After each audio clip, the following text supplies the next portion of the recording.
couple of times over the last few years, I've come across things that sparked so much debate, and people always seem to spam the same arguments. More often, however, this leads to contradicting points of view on both the theist and atheist side. In my personal experience, it is pointless, since there is one thing I've learned early on, and in my opinion, people miss about God. And they do it so many times, it literally drives me mad. Yet, it can be the simplest explanation for all things that can confuse people about God, certainly many of the laws. So, I'm pretty sure I've mentioned this in a few videos, but I don't remember if I ever said it out loud or made a video on it. So, this is what I'm going to do. This is the video. No excuses now. It all started, certainly this project, started with a YouTube video, a short, where someone pointed out that whilst it's true that Christianity says being LGBTQ+ is a sin, which technically doesn't, but that's a whole different kettle of fish. And I've got a whole series of videos sorted on that. It also says a lot of other things are sins, including cutting one's hair or beard, wearing mixed fabrics, eating seafood and bacon, getting tattoos, planting different kinds of seeds in the same field, and basically much of what women take for granted these days. This sparked a discussion in the comments where people were saying things like they follow only the New Testament, Jesus fulfilled the law, so we don't have to follow it, and many others of that ilk. I even saw one person say that the Levitical laws that have been quoted were the ones that were abolished by Jesus on the cross, except the laws about being gay, which must be continued to follow. There's a great way of picking out the cherry pickers and showing the hypocrisy in the church. But quite apart from the fact that Christ said plain and clear in the Gospel of Matthew, chapter 5, verse 18, they didn't come to abolish the law, but to confirm them, which can be very much open to debate. And it wouldn't even happen until the last days. Many laws are repeated in Deuteronomy and quoted in parts of the New Testament, which Jesus based much of his teachings on. In essence, you end up being in three camps. The New Testament only camp, that being, that's the book that we must rely on, and that alone. The Totality Bible camp, which is where every single thing in the Bible needs to be taken seriously. And the cherry pickers, where they just pick and choose. There is a fourth camp, which is what I'm going to address in this video. And of course, there is a fifth one, which involves the different tribal laws about various things being applied in various ways, and therefore being abolished.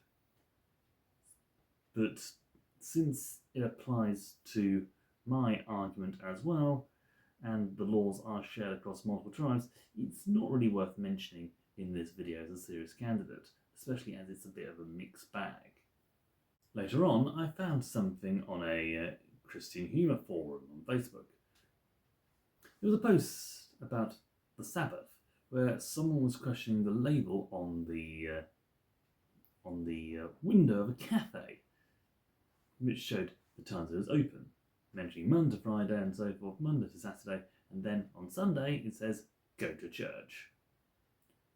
Amusing, but as so often happens on that page, the debate goes wild, and inevitably the Sabbath gets debated and grows out of stupid proportions. I've seen it all before, and gave my usual spiel until I decided I'm just going to do the video. There's something that cropped up on a number of videos with Bible Flockbox, Yes, it's him again. I haven't let him alone yet. This is the same piece of scripture that I got this understanding from God from. And it's one of the very few times actually, I quoted the Bible in a work setting for the purpose of learning. He once disproved the breaking of the Sabbath. Greg from Bible Flock Box, that is, tried disproving the breaking of the Sabbath by reading the passage in full. And I'll read it in full as well. It is Matthew chapter 12, verses 1 to 13. At that time, Jesus went through the grain fields on the Sabbath. His disciples were hungry and began to pick some heads of grain and eat them.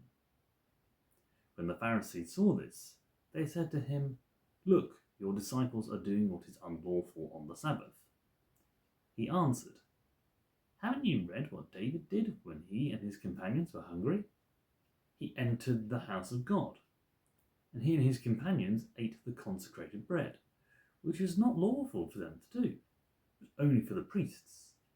Haven't you read the law that the priests on the Sabbath duty in the temple desecrate the Sabbath, and yet are innocent? I tell you that something greater than the temple is here.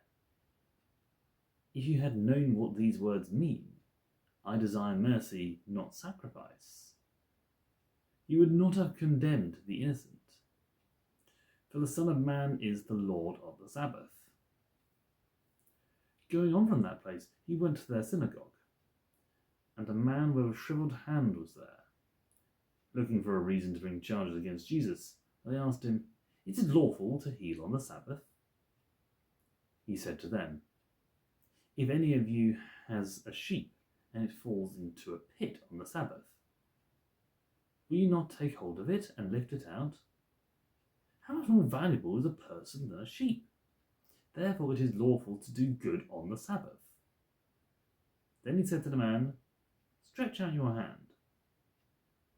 So he stretched it out, and it was completely restored, just as sound as the other.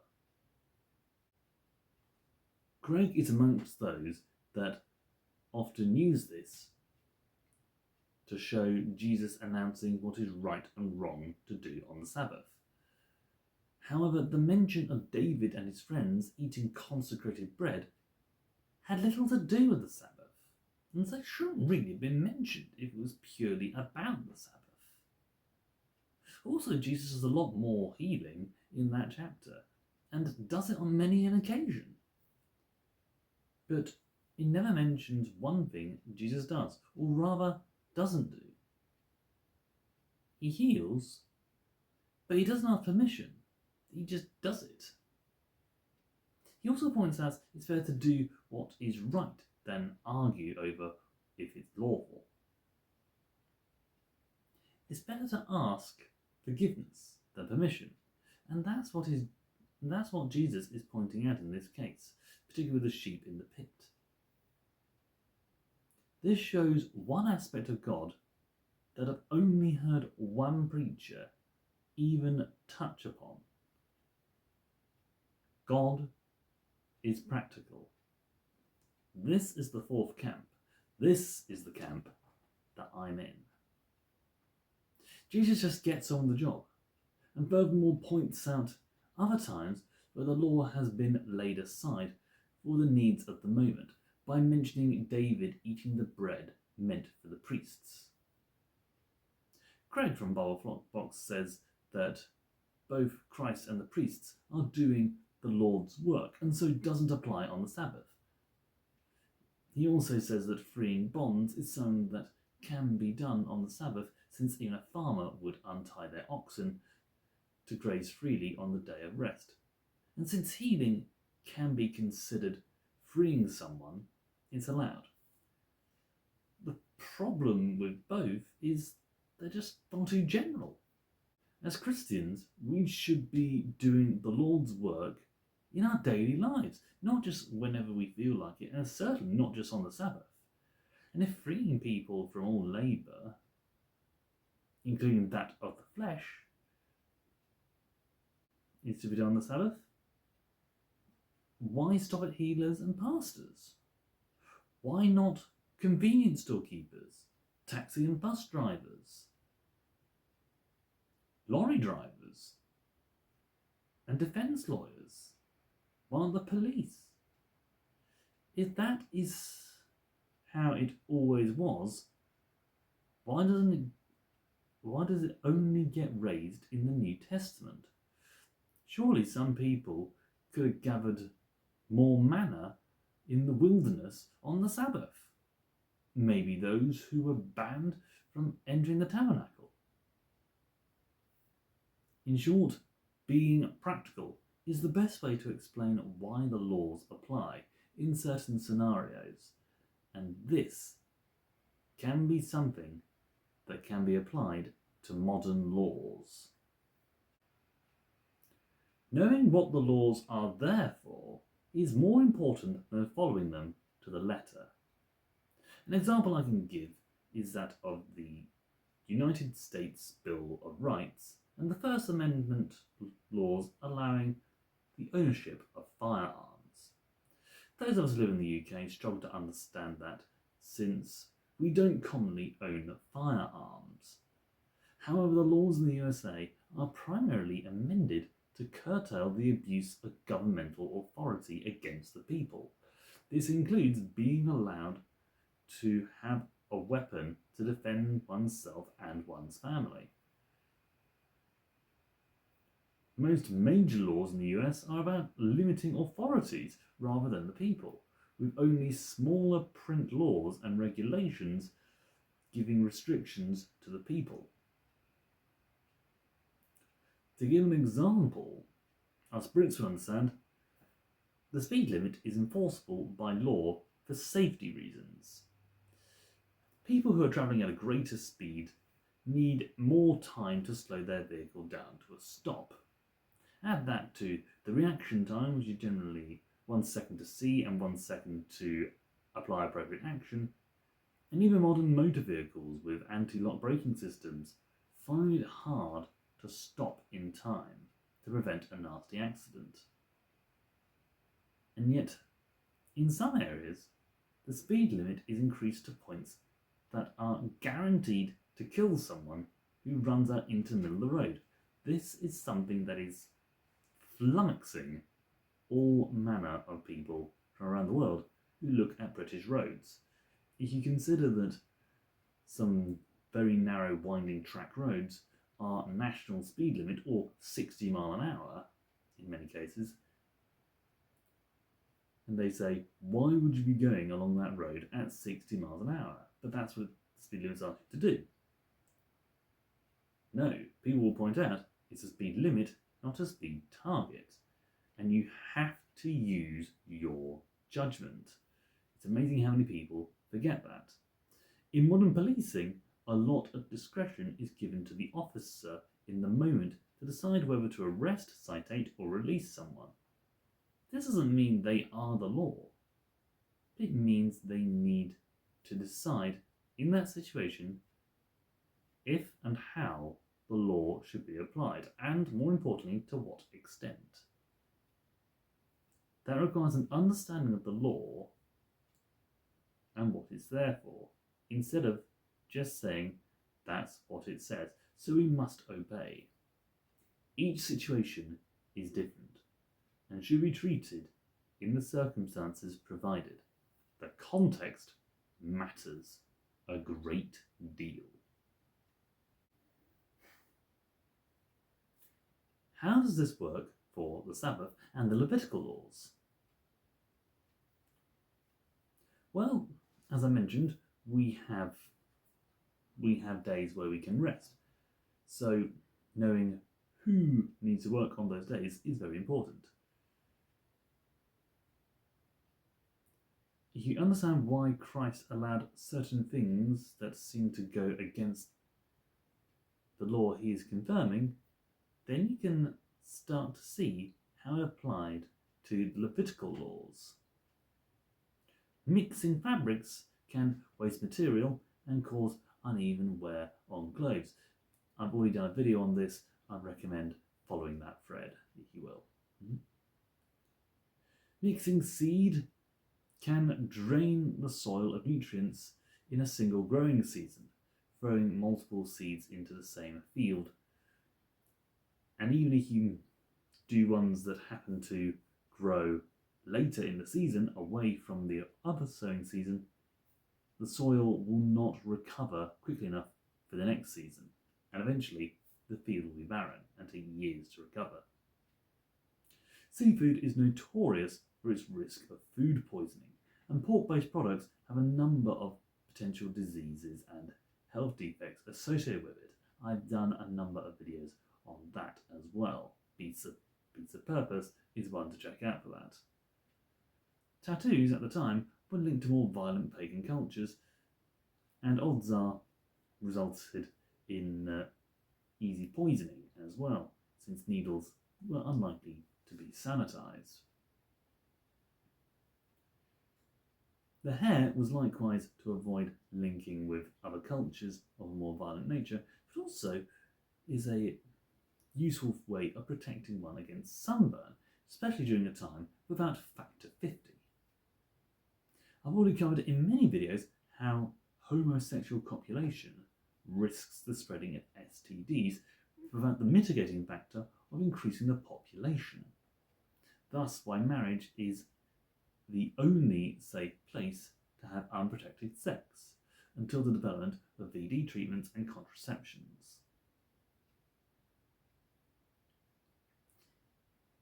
This isn't a mindset that God has alone. This is something that he clearly wants us to apply ourselves. As Jesus said in Matthew chapter 7, verse 7 to 8, "Ask, and it shall be given to you. Seek, and you will find. Knock, and the door will be opened to you. For everyone who asks receives. The one who seeks finds. And the one who knocks will have the door opened for them." A call and response, an action and a response. This is God telling us he doesn't act out of pointlessness, but out of an understanding that someone is willing to follow. If you have 100 steps to get to God, he wants to know that you will take those 100 steps. When you commit to those 100, he's there waiting for you at step 1. On a side note, someone in the YouTube short raised the classic argument of a Greek philosopher whose name I can never remember how to pronounce. This is the chap that said, "Can a god make an item he cannot lift?"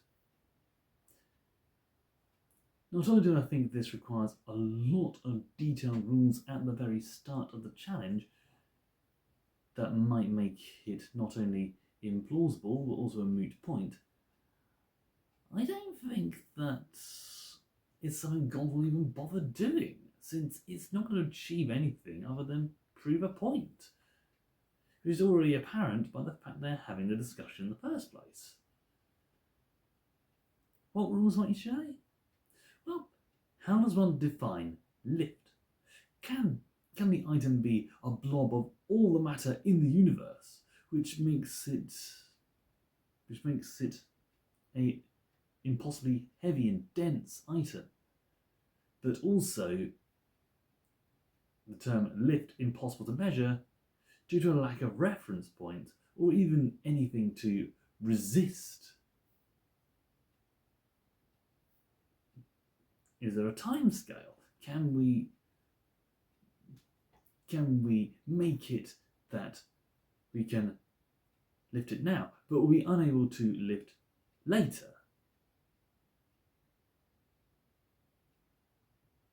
If so, then, to be honest, so can most women. I mean, my daughter is already becoming so heavy, we are struggling to pick her up.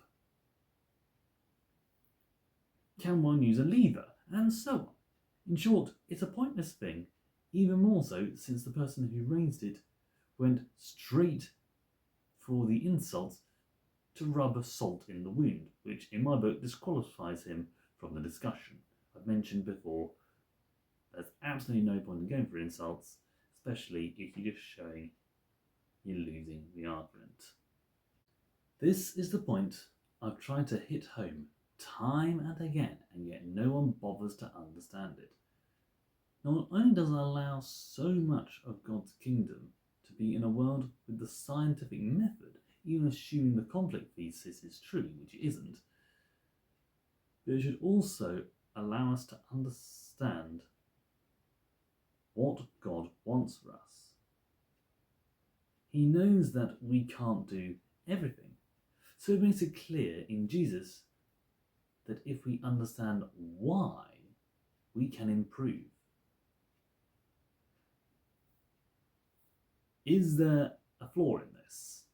Is there a thing that many people can latch onto to say this is not the case? Is there an exception to this rule? There is. The most practical thing to prevent us from going astray is to make us without free will. If we don't have free will, we can't falter. However, if we lack free will, then we're not able to truly live life to its fullest. I'm probably doing a video on that at some point, but being made to do something isn't as fulfilling as wanting to do it. I mean, I wanted to learn to play the cornet. I learned as much as I could, and when I was struggling, so I often just to give it up. But people recommended I stick with it, and to be honest, it didn't really sit well with me, and as soon as I could, I just put the cornet down, and I've never played it since. However, I've always enjoyed playing the guitar and the piano, and I still play those today. In fact, just today, I did play the piano. And in many of my early videos, I use piano music to add intro and outro.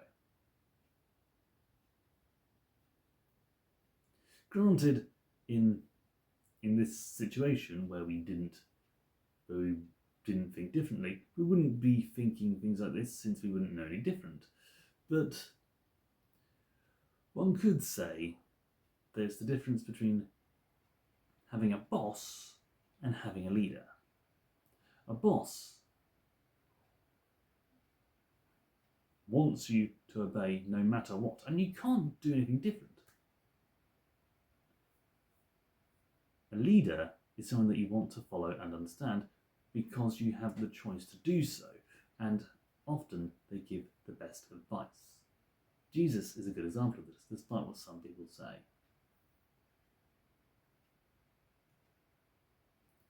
The moment you remember that God is a father, you should understand why this is the case. The worst thing any parent can do is expect their children to be just like them, to be the exact same as them in every way. Me expecting my daughter to be an altar server, a horse girl, an archer, a blacksmith, and maybe even a taxi driver. Or my wife expecting her to enjoy cultures and become a member of the NHS.